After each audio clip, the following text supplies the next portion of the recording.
Туа пайда болатын түрі бар дисплазияның да, және жүре пайда болатын түрі бар. Соның сіз жүре пайда болатын түрінің алдын алсаңыз болады осылай. Да, алло. Саламат. Иә. Bir minut uақытыңызды алайыншы өтініш. Иә, айтыңызшы. Не ғой, қыздың арқасындағы несін бар ғой, қолы неғып тұр да, жаңағыдай қатты сылау керек па, тікенегі бар екен да, жай сылағанға шықпаған еді да, 2 ай болып қалды. Қазір майлап қатты істесем шығып жатыр да. Иә, енді алып тастасаң шықса. Сондай қатты істеу керек па негізі? Қатты істеп қызартып жібермеңіз қойсын, жай қатты істемеңіз. Қызартып жібердім, осы қатты істемесем шықпай жатыр ғой. Оны не істейсіз қинап шықпаса? Шықпаса қинап не істейсіз оны? Қинамаңыз баланы өйтіп, болмайды ғой. Атқа қарай басым шалқайып жылап жатыр ғой, тікенегі батыр. Ол тікенектен емес қой, ол шалқалап жылайтын гипертонустан, черепное давление болуы мүмкін. Негізі бар балада бола ма? Жоқ, бәрі балада болмайды, әртүрлі. Біреуінде болады, біреуінде болмайды. Қинамаңыз өйтіп баланы.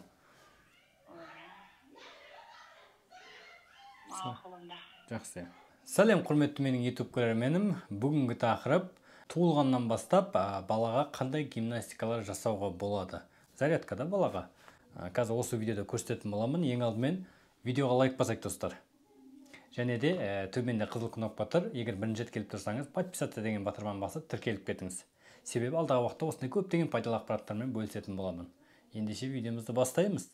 Бірінші қолдан бастаймыз достар. Қараңыз, қолдан бастаймыз. Үй жағдайында ғой. 1, 2, 3. Саусақтардан бастайсыз да. 1, 2, 3. 1, 2, 3. Басып шығасыз, басып. Жай, міне. 1, 2, 3. 1, 2, 3. 1, 2, 3. Әр саусақтардың үстін осылай жасап шығасыз. Саусақтардан бастайсыз. Жаңа балаға гимнастикамызда зарядканы қазақша жасағандай еді. Зарядка. Бала киіммен жатса да ештеңе етпейді. Киіммен жатса да болады да. Бірақ шешіндіріп жасасаңыз, баланы шешіндіріп жасасаңыз, кішкене ыңғайлырақ болады. Достар, балаға жаңа ЛФК ғой енді көрсетіп жатқаным, гимнастикалар кішігірім. Балаға бұл гимнастика ЛФК жасамастан бұрын, баланы жарты сағат бұрын емізіп тойдырып аласыз да, жарты сағат бұрын. Потом мына қолдарын бәрін бүйтіп жасап болғаннан кейін, қолдан жасап боласыз ғой, ішіне өтеміз осын. Яғни алдыңғы кеуде жақтарына өтеміз. Кішкене сипалап, бүйтіп, кішкене бір қарап шығасыз ғой. Кейбір балдарда егер D3 витамин жетіспейтін болса, рахиттің белгілерінің бірі ғой енді, кеудесі кіріңкі немесе шаңғы болып тұрады, сонда кішкене қарайсыз. Өстіп, ішінен бастаймыз достар, ішінен бастаймыз. Көп балдарда туылған кезде колика болып жатады. Сол іштің массажын дұрыстап жасаңыз үй жағдайында, хорошо? Ішіне көбірек мән беріңіз. 40-на дейін баланың ішіне көбірек көңіл бөлу керек. Неге? Себебі көп колика болады. Сол ішінен де мазасынан жылайды да. Сол үшін ішіне көбірек мән беріңіздер. Қазір жақсылап көрсетемін. Ешқандай қиындығы жоқ, легкий ғой міне. Бүйтіп, іштегі нелерді міне. Бала жатыр ғой. Көрініп отыр ма сіздерге? Иә, көрініп отыр деп жазып қойыңыз комменттерге, егер көрініп отса. Міне, сағат тілімен осылай жай айналдырып. Ешқандай легкий достар. Массаж емес бұл, просто легкий гимнастикалар ғой. Қазір көрсетіп отырмын тағы да. Қолына жасатып, потом ішіне кішігірім өйстіп жасап өтеміз. Так, іштен кейін аяқ көтеміз достар. Тоже жаңа қолға жасағандай, міне, әр саусақтарына, саусағыңыз, бас бармақтарына. 1, 2, 3. 1, 2, 3. Әр бас бармағына. 1, 2, 3. 1, 2, 3. Көріңіз ғой, әр бас бармақтарына осылай жаңа қолына жасағандай жасайсыз. Потом табандарына да жаңағыдай 5, 6, 7 деген сандарды қосасыз. 7. 1, 2,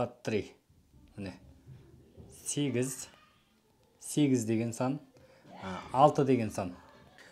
Потом балада қан айналымы жақсы болу үшін мына аяққа көңіл бөлеміз. Тізенің айналасына, хорошо, осы бұлшық еттеріне жақсылап кішкене көңіл бөлесіз. Сипалап өтесіз ғой, сипалап кішкене басын қырап, чтобы қан айналымы болу үшін да. Екінші аяғында солай жасайсыз, жаңағыдай 1, 2, 3 деп әр саусақтарында. Потом жаңа тізеге тиіспейміз, достар, тізеге тиіспейміз. Кішкене осылай зарядка жасаймыз балаға. Кішкене легкий. Бұл массаж емес, просто зарядка балаға. Чтобы қан айналымы болу үшін да, массажға дейінгі өзіңіз үй жағдайында жасасаңыз болады деп отқаным ғой. Кішігірім осындай массаждан жасап болған екен, достар, зарядка жасаймыз балаға. Чтобы қан айналым болу үшін қолдарында иықтары, жауырындары жабысып қалмас үшін. Балада егер гипертонус болса, жаңағыдай арқасымен көп жататын болса, бесікке көп жататын болса, жауырыны тез жабысады, иықтары, жауырыны да. Сондықтан сіздің соның алдын аласыз үй жағдайында. Мен мұны бүйтіп ала салайын. Көрініп отырмыз сіздерге өзі. 1, 2, 3. 1, 2, 3. Раз, два. Міне мұнан былай жасағанда қатты былай X қылып жүрмеңіз. Хорошо? Легкий міне. Легкий деп помощь. Бүйтесіз ғой, короче, міне. 1, 2, 3. 1, 2, 3. Чтобы иықтары жабысып қалмас үшін, достар, міне. 1, 2, 3. Балада гипертонус болады. Балада гипертонус болады ғой енді. Қалыпты жағдайда 4 айға дейін. Міне, қолын, міне. Легкий. Жерге. Легкий. Қатты тұрмайсыз. Потом міне қолын бітеп, саусақтарын. Бұл саусақтарын ашуына жақсы көмегі болады. Жұмып алады ғой бітіп. Алақанын ашуына дегенім ғой. Екінші қолын жерге осылай. Көрініп отыр ма? Асықпай жасайсыз ғой, баламен сөйлесіп, ашуланбай. Егер сіз ашуланып бірдеңе сөйтіп жасайтын болсаңыз, бала оны сезеді, жылауы мүмкін бала. Сондықтан баламен сөйлесіп, алдап, осылай ойнатып жасайсыз ғой. Ешқандай қиындық жоқ. Жаңа кішігірім жаңа көрсеткенде аяғына да жаңа жасап алдық қой, кішігірім легкий бір сипалап, чтобы қан айналымы үшін. Потом зарядканы жасаймыз, достар. Міне осылай зарядка жасаймыз. 1, 2, бүгеміз тізені. 3, 1, 2, 3. Көрдіңіздер ма? Потом былай міне. Енді бала бүйтіп жатпайды. Просто куклау оныге жеңілді. Аяғын міне бүгеміз жерге, легкий. Тоже тонусты босату мақсатында. Міне былай. Бұл ішіне жақсы көмегі бар. Іші колика болса, ішіне жел шығаруға. Міне. Бүгіп былай ішіне. Қаттан не алмайсыз. Жай да. 1, 2, ішіне жел шығуы мүмкін осындай уақытқа, осындай кезде. Потом дисплазияның алдын алу мақсатында, және де қан айналымы болу үшін, міне осылай не жасаймыз, достар. 1, 2, 3. Айналдырып та осылай 180 градусқа, енді қатты емес. Осылай легкий. 1, 2. Туа пайда болатын түрі бар дисплазияның да, және жүре пайда болатын түрі бар. Соның сіз жүре пайда болатын түрінің алдын алсаңыз болады осылай. Бүгеміз 1, 2, 3.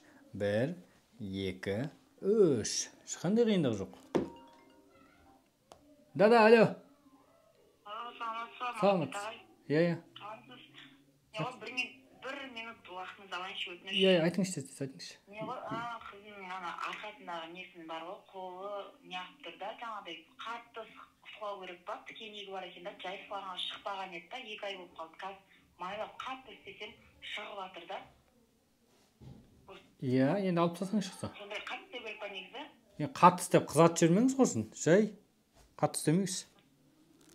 Қызатып жердім ғой, қатты істемесем шықпай жатыр ғой. Оны не істейсіз қинап шықпаса? Шықпаса қинап не істейсіз оны? Қинамаңыз баланы өйтіп, болмайды ғой. Атқа қарай басым шалқайып жылап жатыр ғой, тікенегі батыр. Ол тікенектен емес қой, ол шалқалап жылайтын гипертонустан, черепное давление болуы мүмкін. Негіз бәр балада бола ма? Жоқ, бәр балада болмайды, әртүрлі. Біреуінде болады, біреуінде болмайды. Қинамаңыз өйтіп баланы. Мақұлында. Жақсы. Егерде балада ешқандай жаңағыдай дисплазияның белгілері болмаса, бұл жаңа гимнастикалар, зарядкамыз балаға ұнайды, ешқандай реакция болмайды, балада ауырсыну ондай болмайды да. Балаға жақпайтын, неприятный болмайды балаға, бір сөзбен айтқанда. Балаға ұнайды наоборот. Көрдіңіз ғой, осылай 5 реттен, 10 реттен санап қайталап жасасаңыз болады айналдырып. Және де мына зарядкамыз, упражнение балаға өте жақсы пайдалы. Жаңағы бұлшық еттеріне, чтобы қан айналымына, міне қараңыз. Әжелеріміз де бұрын жасайтын бұны.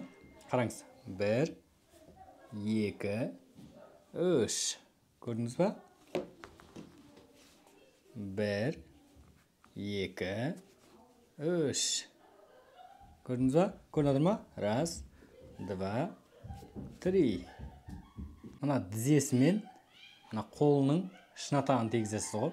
Міне 1, 2, 3. Екінші аяғына тізесімен қолының шынатағын 1.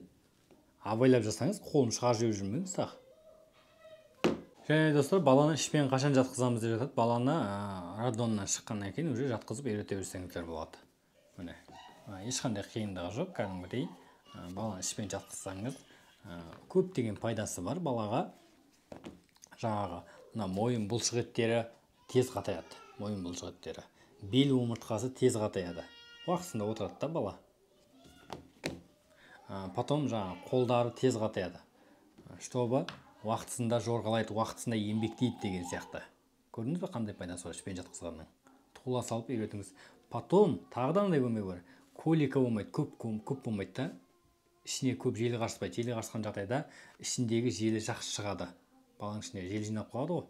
Солай достар, бүгін осылай кішігірім жаңадан туылған балаға осындай зарядкаларды үй жағдайында жасасаңыз болады. Бұл ешқандай массаж емес, чтобы 40-на дейін өзіңіз үй жағдайында осындай қан айналым болу мақсатында, чтобы жаңағы дисплазияның алдын алу мақсатында осындай зарядкаларды жасап тұрсаңыз болады. Зарядка дегеннің қазақшасы не екен? Достар, видеоға лайк басайық міндетті түрде. Лайк бастыңыз ба? Және төменде қызыл кнопка тұр, подписаться деген. Егер бірінші рет келіп тұрсаңыз, тіркелмеген болсаңыз, тіркеліп кетіңіз обязательно. Достар, менің бір пациентім ИП арқылы декретке шығуға мүмкіндік бар. Пациентім шығарып береді. Даже 2 миллион, 3 миллионға дейін алуға болады дейді. Өзі ИП ашып береді. Болғаннан кейін ИПіңізді жауып та береді. Кәдімгідей заңды түрде бәрін жасап береді. Декретке осылай 2-3 миллион алғыңыз келсе, описанияға номерін, инстасын қалдырып кетем. Хабарласыңыз, толық мәлімет береді сізге.